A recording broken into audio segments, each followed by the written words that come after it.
बिस्मिल्लाहिर्रहमानिर्रहीम।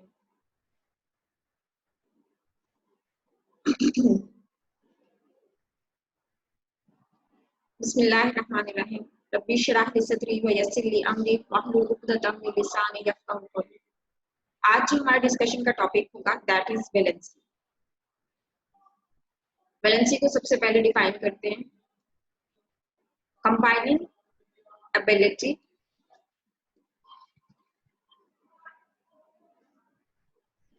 of an element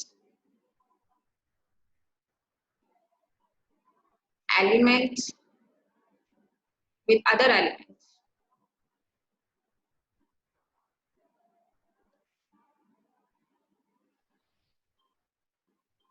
और हम इसके अलावा यहाँ पे एलिमेंट के अलावा हम यहाँ पे लफ्ज एटम भी इस्तेमाल कर सकते हैं।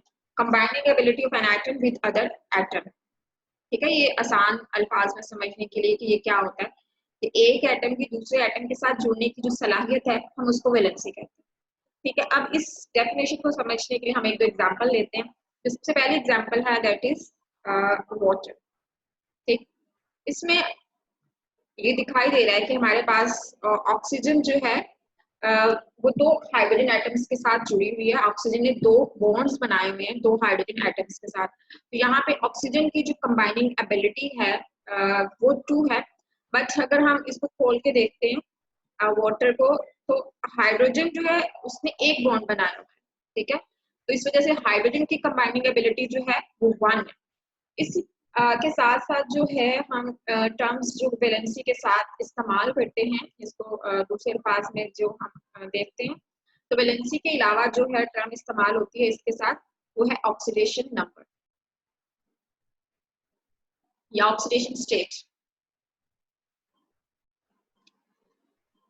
ऑक्सीडेशन नंबर और ऑक्सीडेशन स्टेट जो है उसको भी हम इसी तरह से डिफाइन करते हैं। ऑक्सीडेशन नंबर, ऑक्सीडेशन स्टेट और वैलेंसी जो है कि चार्ज ऑन एन एटम। ठीक है, इसको हम किस तरह से लिखेंगे या डिफाइन करेंगे कि चार्ज ऑन एन एटम। ये सिंपलेस्ट डेफिनेशन है इसकी। जो है ऑक्सीडेशन नंबर क्या होता है या ऑक्सीडेशन स्टेट क्या होती है। ठीक है, चार्ज ऑन एन एटम।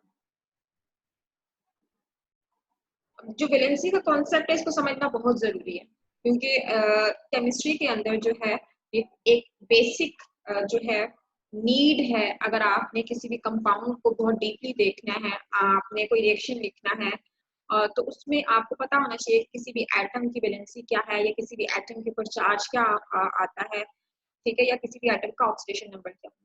ठीक है, इसके बगैर जो है जो एक स्टूडेंट है वो किसी भी तरह से सेटिस्फैक्ट्री जो है वो ऑर्गेनिक केमिस्ट्री या इनऑर्गेनिक केमिस्ट्री के अंदर ना तो कोई कंपाउंड लिख सकता है और ना ही कोई इक्वेशन जो है वो लिख सकता है। अगर वो लिखेगा या तो उसको गलत लिख जाएगा।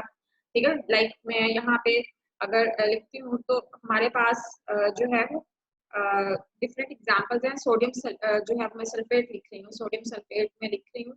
तो अगर मैंने इसको इस तरह से लिख दिया दैट इज रॉन्ग। तो हमें हमेशा याद रखना पड़ेगा कि Na2SO4 होगा। तो उसकी रीजन क्या है, इसके पीछे जो है हमें कॉन्सेप्ट जरूरी जो है वो मालूम होना चाहिए, वो है वैलेंसी का या चार्ज का, कि एक एटम के ऊपर कितना चार्ज होता है। जैसे यहाँ पे सोडियम के ऊपर जो है वो +1 चार्ज है, सल्फेट के ऊपर -2 चार्ज।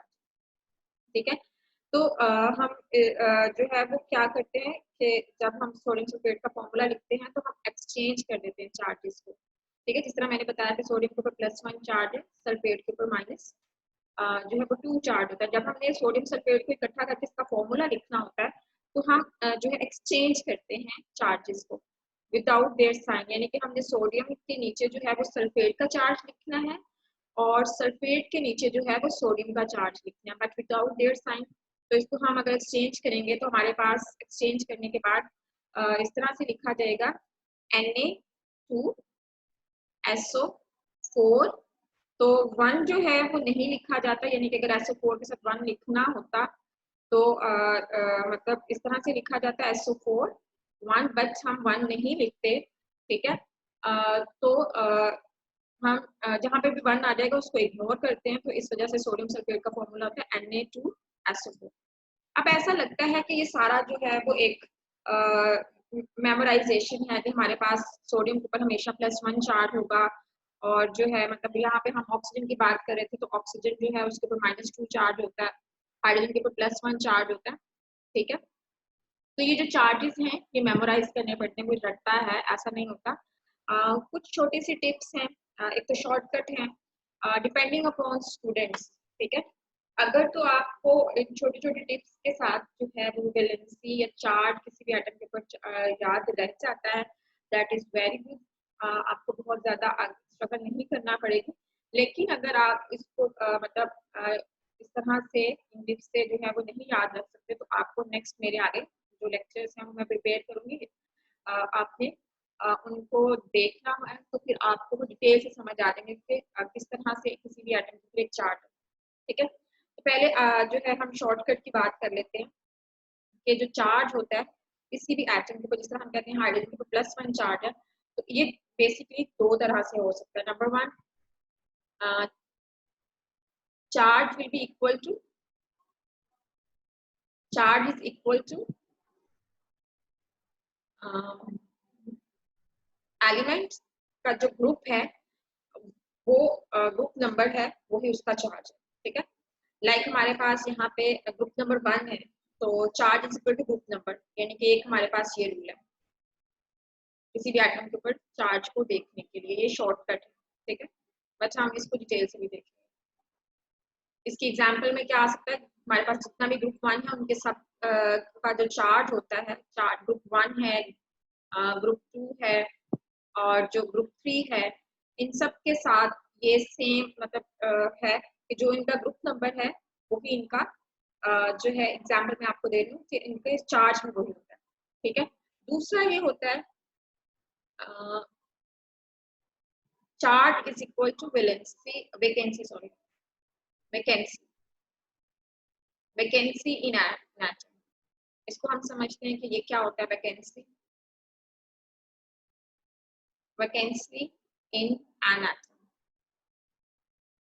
ठीक है, जिस तरह हम ग्रुप नंबर 5 की बात करते हैं, ग्रुप नंबर 5 के अंदर वैकेंसी क्या होता है, वैकेंसी जो लफ्ज है पहले हम इसको देखते हैं। वैकेंसी का मतलब होता है खाली जगह।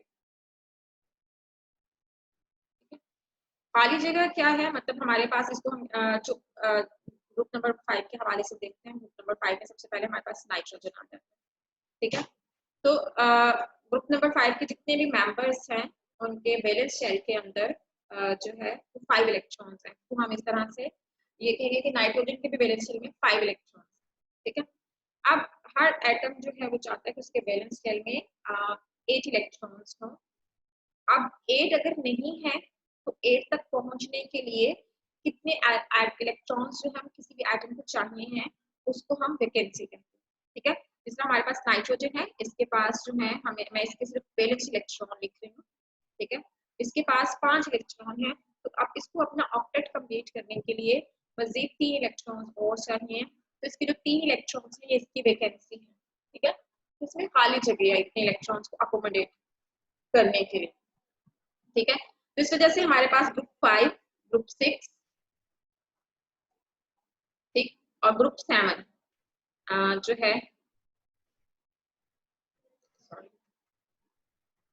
ग्रुप 7 ए, ये तमाम ऐसे जो हैं वो ग्रुप्स हैं जिनके अंदर एक एटम के ऊपर जो चार्ज है that is equal to vacancy in an atom. ठीक है, तो इस तरह से हमारे पास, हम नाइट्रोजन के ऊपर चार्ज की बात करेंगे तो ये हमारे पास यूजुअली 3 होता है, -3 होता है। ठीक है, और जो ग्रुप 6 है उसमें -2 होगा पूरे ग्रुप 6 के ऊपर, और जो ग्रुप 7 है इसमें -1 होगा।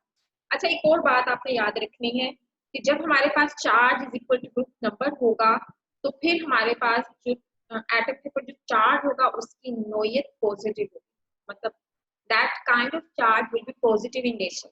हमारे पास ग्रुप 1, 2 और 3 के जो एलिमेंट्स हैं, most of them they have positive charge on it, यानी कि जब भी हमारे पास charge is equal to group number होगा तो that charge is positive in nature. तो इस वजह से हमारे पास जो ग्रुप 1 के मेंबर्स हैं, hydrogen, lithium, sodium, potassium, rubidium, caesium, francium, इन सब के ऊपर +1 चार्ज है। ठीक है, इस तरह से हमारे पास जो ग्रुप 2 के मेंबर्स हैं, beryllium, magnesium, calcium, strontium, barium, radium, इन सब के ऊपर जो है वो +2 चार्ज।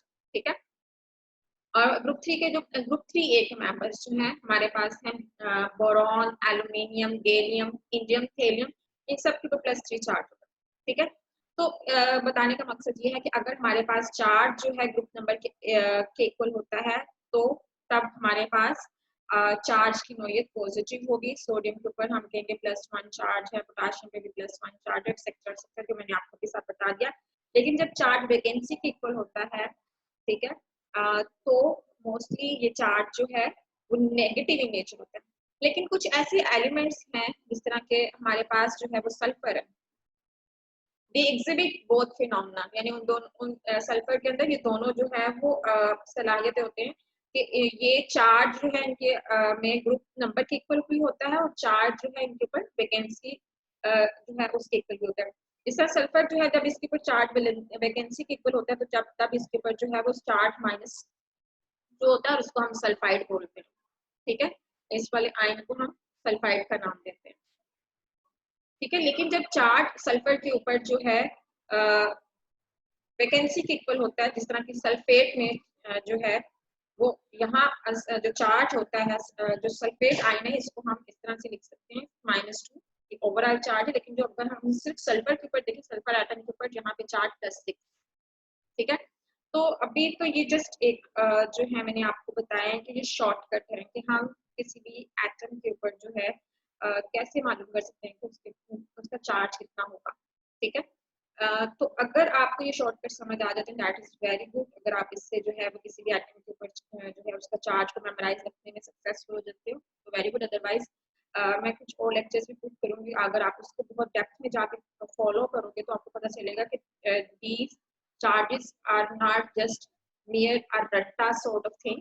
इनके अंदर जो है वो बहुत मतलब एक कॉन्सेप्ट है। ठीक है, मतलब ऐसा नहीं है कि हमने बस इसे याद करना है या आपने ये छोटे से जो आप जो देखे हैं